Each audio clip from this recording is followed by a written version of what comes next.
2, 3년 전부터 제기됐던 대형마트 위기설이 현실화가 된 걸까요? 대형마트 업계 1위인 이마트가 2분기에 창사 후 첫 적자를 기록하면서 위기 극복을 위해 1,000억 원대의 자사주 매입에 나서고 있다고 합니다. 네, 그런가 하면 김성주 국민연금공단 이사장이 일본 전범기업에 대한 투자를 재검토하겠다는 뜻을 밝혔습니다. 현실화된다면 시장에 어떤 영향을 미칠까요? 관련 내용 경제 전문가와 함께 분석해 보도록 하겠습니다. 김대호의 경제읽기 김대호 박사와 함께합니다. 어서 오십시오. 어서 오십시오. 이마트가 적자다. 이마트는 우리가 흔히 알기로는 신세계 그룹 내에서는 그래도 좀 알짜배기다 이렇게 좀 인식이 되어 왔던 것 같은데 이마트가 어쩌다 이렇게 된 겁니까? 그렇죠. 신세계 그룹 내에서 이마트가 그동안의 최고의 알짜배기였던 것은 물론이고요. 예. 우리나라 이 유통산업을 통틀어서 이마트처럼 잘 나가는 회사는 일찍이 없었죠.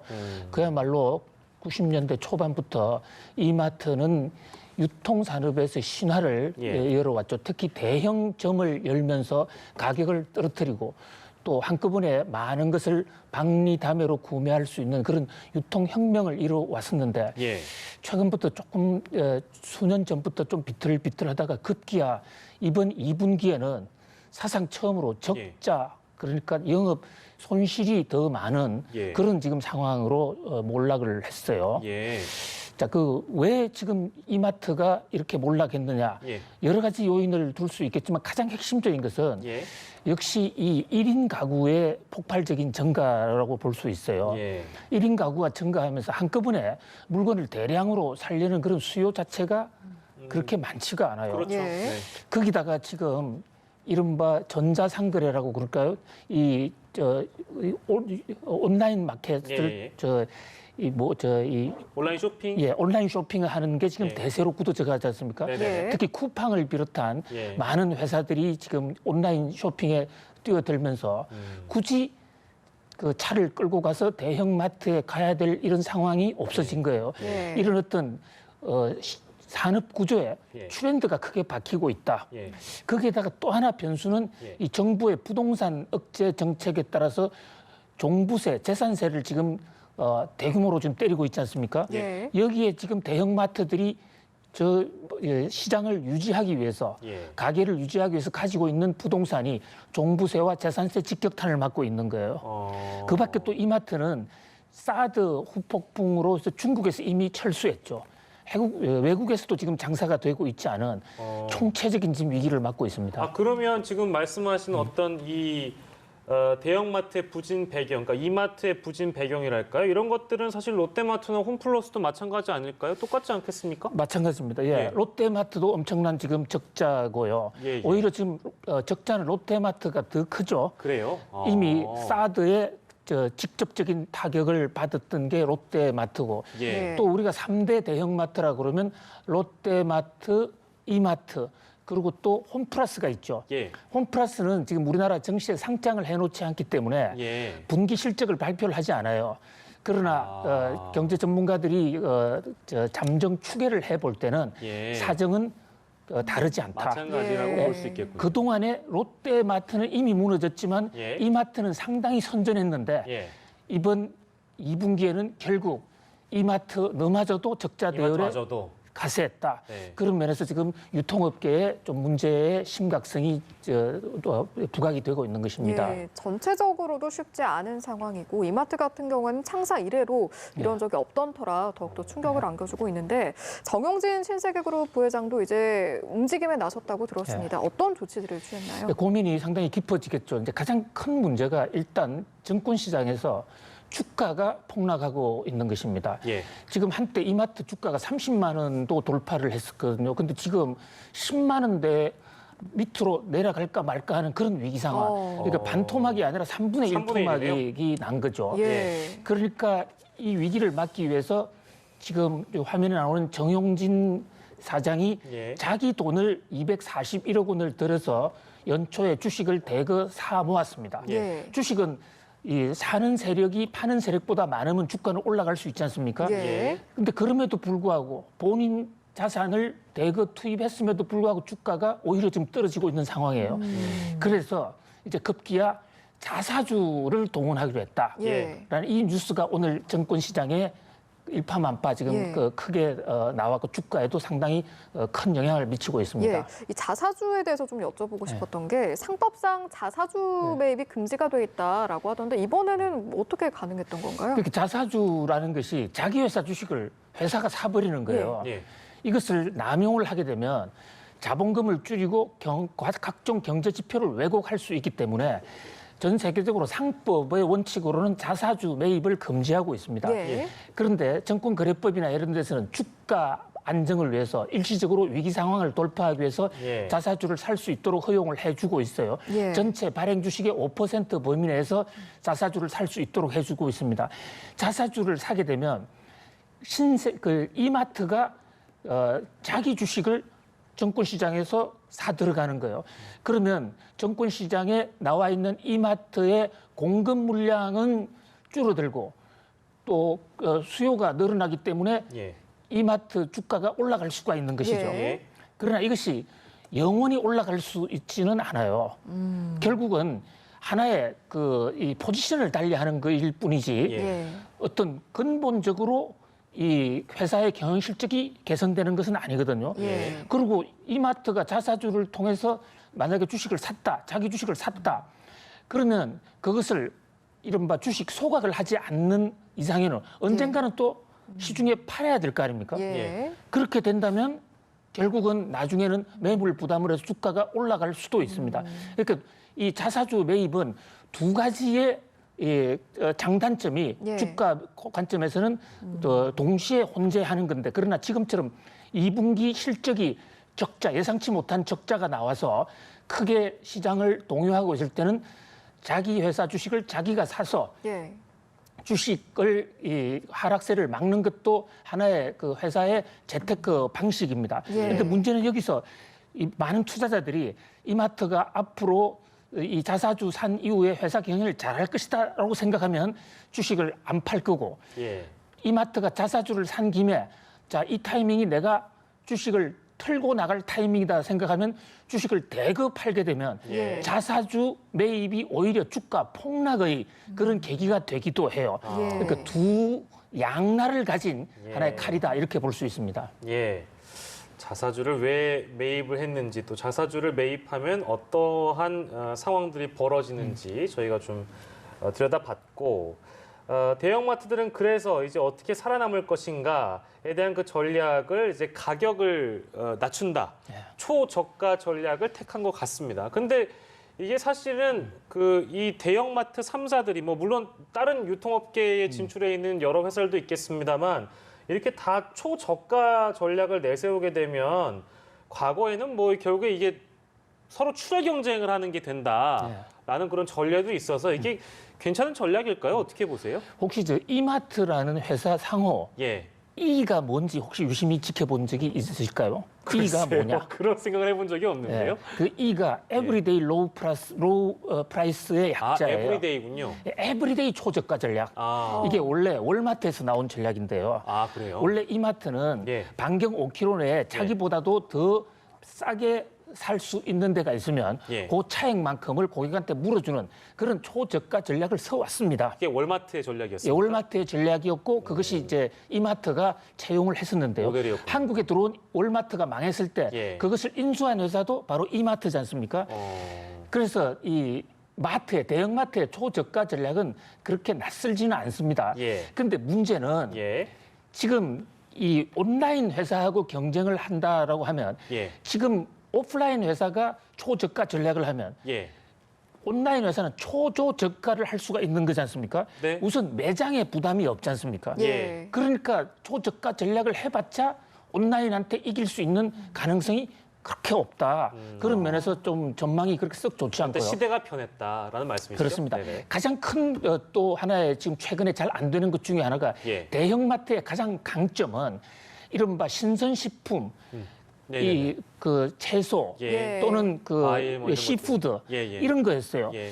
그런데 최근에 쿠팡이라든지 많은 배달업체들이 시푸드도 새벽 배달까지 하고 있는데 막 예. 당일 배송 막 이런 거 하잖아요. 굳이 저기 대형마트에 갈 필요가 있느냐. 예. 지금 이런 면에서 산업 환경이 크게 변하고 있다. 예. 그러면 정용진 사장이 근본적인 좀 변화를 줘야 될 것이다 보여요. 미국의 경우에도 지금 아마존이 완전히 유통을 석권하고 있거든요. 예.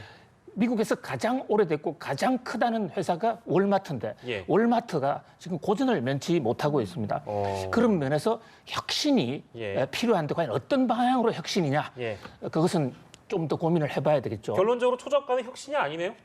그래서 초저가는 누구나 할 수 있는 예, 예. 예, 이마트의 원래 특허 상품이었죠. 예, 뭐 롯데마트, 홈플러스 뭐 각자가 초저가를 내세운다 한들 시대도 변했고 이 시대 상황을 제대로 이해하지 못하면 혁신이 되지 않을 것이다라는 말씀으로 일단 이해를 하고 그렇게 되면은 글쎄요 이게 어떻게 보면 지금 들으신 말씀이 뭐 시청자 여러분들이나 소비자들 입장에서도 아 그렇다 우리가 대형마트에 갔을 때 뭔가 특별한 어떤 이점이 있어야 갈 텐데 아까 말씀하신 쿠팡이나 뭐 당일 배송, 특급 배송 이런 것들이 이제 마트 다 밀려 있다 보니까 그렇네라는 이제 동의를 많이 하실 것 같습니다. 그렇게 되면 이제 좀 더 내다봐서 소비자들의 생활 패턴은 좀 어떻게 바뀔 거라고 예상을 하세요? 그렇게 되면? 참 그 어려운 질문을 주시네요. 요거는 이제 마지막으로 이번 주제는 마무리하겠습니다. 네. 그래서 이제 월마트나 미국의 유통업체 같은 경우에는 예. 가격만으로는 경쟁이 어렵다. 예. 그래서 대형마트로 사람을 끌어모으기 위해서 예. 그 온라인 쇼핑센터하고는 달리 대형마트만의 썸씽 스페셜한 걸 만들자. 예. 예를 들면 입시철에는 예. 입시 정보를 준다든지 아 예. 또는 뭐 목욕탕도 준다든지 예. 아기들을 맡겨 준다든지 네. 이런 어떤 턴키 베이스 서비스들을 많이 하죠. 예. 그러나 우리 1인 가구의 대세 이것을 막지는 못할 것이다. 예. 그러면서 이 컴퓨터와 그 포탈을 활용한 예. 그런 어떤 그리고 대형 마트의 그 시너지를 활용하는 네. 그런 어떤 새로운 아이디어가 필요한 것으로 보입니다. 네, 알겠습니다. 유통시장 이야기는 여기서 마무리를 좀 짓고요. 다음 이야기로 넘어가 보도록 하겠습니다. 국민연금 투자에 대한 내용인데 김성주 국민연금공단 이사장이 일본 전범기업에 대한 투자를 재검토하겠다 이런 뜻을 밝혔다고 합니다. 그렇다면 이 시점에서 궁금해지는 것이 그동안 국민연금에서는 어느 정도로 일본 기업에 대한 투자가 이루어졌는가 이 부분이거든요. 예, 오늘 아침에 영국에서 발간되는 파이낸셜 타임즈라고 있습니다. 예. 세계 3대 경제 신문 중에 하나죠. 월스트리트 저널과 경쟁을 어깨를 나란히 하고 있는 신문사인데 이 신문사에 우리나라 국민연금 이사장 김성주 이사장이 인터뷰를 하셨어요. 예. 거기서 일본 전범기업 투자를 줄일 수 있다라고 이제 선언을 하신 거예요. 예. 이 대목이 세계적으로 지금 뉴스가 일파만파입니다. 예. 세계적으로 비상한 관심을 지키고 있는 거예요. 사실 지금 한국과 일본의 경제 전쟁이 저 전범기업들의 일제 치하에서의 강제징용을 예. 하고도 제대로 지금 월급을 급여를 주지 않은 그룹에서 문제가 발단된 거 아닙니까? 예. 저렇게 뻔뻔하게 있는 이 전범기업들에 대해서 최근에 우리 국회에서 조사한 자료를 보니까 예. 우리 국민연금이 무려 1조 원 이상 주식 투자를 하고 있는 거예요. 예. 그래서 그동안에도 국회에서 전범기업에 대한 투자를 좀 자제해라. 예. 사실 대한항공이라든지 한진칼 얘기가 나왔을 때 국민의 돈으로 부정직한 기업에 투자할 수가 있느냐 해서 이른바 스튜디오트십 코드라 해서 예. 투자에 대상을 좀 가려야 되겠다 하지 않았습니까? 그런 예. 면에서 전범기업 투자도 우리가 좀 가려야 되겠다. 1조 원이나 투자하고 있다고요? 예. 자, 우선 질문에 대해서 1조 원 우리가 지금 투자를 하고 있는 것이죠. 1조 원 네. 정도이고 전범기업에 대한 투자가 그렇다면 어느 정도 이루어진 것인데 그동안 저희가 알만한 기업들도 좀 설명을 해주실 수 있을까요? 그렇습니다. 예, 현재 지금 약 75개 기업인데요. 거의 대부분 알만한 기업입니다. 왜냐하면 이 전범기업이라는 게 일제시대 때부터 예. 우리나라의 자원, 인적 재산 이런 것을 많이 착취한다가 세계적으로 다 유명한 기업이에요. 지금 화면에 나오고 있지만 미쓰비시가 대표적인 회사고요. 네. 또 미쓰이도 그렇고 자동차 굴러다니는 자동차 만드는 토요타도 다 전범 기업들인 거예요. 예. 일본에서 역사가 오래되고 잘 나가는 기업들은 대부분 전범 기업이라고 볼 수가 있습니다. 예. 그러나 전범 기업이 뭐냐라는 학문적 정의가 있지는 않아요. 우리가 그렇게 추측할 뿐이죠. 예. 예. 신일철 뭐 이름만 되면 다 알만한 기업인데 아무튼 그런 기업에 우리가 지금 이 국민연금이 1조 원을 투자하고 있습니다. 예. 이거를 제한해야 됩니까? 아니면 좀 더 고려를 해봐야 되겠습니까? 사실 좀 우리나라 여러 가지 국민 정서적이나 그리고 반성하지 않는 이 전범기업의 행태로 봤을 때 예. 국민들의 피땀으로 이루어지는 국민들의 노후자산인 국민연금이 굳이 저 전범기업에 투자할 필요가 있느냐 하는 그런 생각이 듭니다. 예. 그런 면에서 김성주 이사장의 판단에 대해서는 동의를 보내고 싶은데요. 그러나 문제는 저게 후폭풍이 만만치가 않은 게 예. 우리가 노골적으로 전범기업을 투자하지 않겠다라고 얘기를 했을 때 네. 과연 일본이 가만히 있을 것인가라는 생각을 하지 않을 수가 일본은 없어요. 그럼 어떻게 나올 것 자, 같습니까? 우리나라 국민연금이 약 650조 정도의 주식 투자 자금을 갖고 있어요. 예. 일본 국민연금은 1,600조를 가지고 있습니다. 1,600조의 일본 연기금으로 우리나라 기업에 투자를 하고 예, 있습니다. 우리나라 국민연금이 일본 전범기업에 투자하고 있는 것에 예. 무려 7배인 7조 원을 투자하고 있습니다. 그래서 저기에 똑같은 이제 논리죠. 이 강제징용 문제와 마찬가지로 일본이 예. 노골적으로 보복을 해서 예. 우리도 일거에 다 빼겠다. 이래 되면 우리나라 주식에 투자하고 있는 많은 선의의 투자자들도 피해를 볼 수가 있고 예. 우리나라 기업도 피해를 볼 수가 있는 거예요. 예. 또 하나는 또 국민연금 입장에서는 도덕성도 중요하지만은 예. 투자해서 돈 벌 수 있는 가능성에 투자를 해야 되는 거지 않습니까? 예. 그래야 노후 국민연금에 이 자산을 많이 불려줄 텐데 예. 참 역사가 하나님이 살아 계시는지 모르겠습니다만 저 전범기업들이 지금 대부분 다 또 장사를 잘하고 있어요. 예. 그런 면에서 잘하고 있는 회사에서 빠지게 되면 결국 국민연금의 수익률이 떨어질 수 있는 것이 아닌가라는 그런 문제도 한번 같이 생각해 봐야 마지막으로 하나만 더 여쭙겠습니다. 그러니까 이게 어떻게 보면 보는 시각에 따라 좀 차이가 있을 수도 있겠는데요. 만약에 이제 국민연금이 전범기업 투자를 철회하게 되면 일본 연기금이 그의 7배에 해당하는 우리 기업에 대한 투자를 철회할 수 있다. 이렇게 되면은 양국 다 손해를 보는 거 아니겠느냐라는 시각이 있을 수 있습니다. 근데 우리 연금이 전범기업에 투자하는 것과 일본이 전범기업이 아닌 우리 기업에 투자하는 것은 성격이 좀 다르지 않습니까? 차원이 다르죠. 예. 그러니까 그 일본은 그렇게 해서는 안 되는 것이고 예. 논리적 타당성도 없죠. 네네. 그러나 지금 일본이 우리나라 전략물자 지금 수출을 규제하는 것은 예. 아무런 논리도 없이 우리가 징용에 대해서 그 당시에 주지 않았던 돈을 내라고 그러니까 네네. 엉뚱하게 우리 지금 반도체 에칭가스를 때리고 있지 않습니까? 예. 그런 면에서 논리적으로 상대할 대상은 아니지 않느냐. 예. 그런 면에서 일본의 보복이 무서워서 그런 게 아니라 예. 우리가 좀 효과적으로 대응할 필요가 있다. 예. 그래서 국민연금이 전범기업 투자를 하지 않더라도 예. 내놓고 저 파이낸셜 타임즈 같은데 그 기자회견까지 하면서 할 필요가 있느냐. 예. 예. 조용히 해야 되는 게 아닌가 이런 생각도 해봅니다. 예, 알겠습니다. 오늘 여기까지 듣겠습니다. 오늘은 두 가지 주제를 함께 나눠봤습니다. 김대호 경제학기 김대호 경제학 박사 함께했습니다. 고맙습니다. 고맙습니다.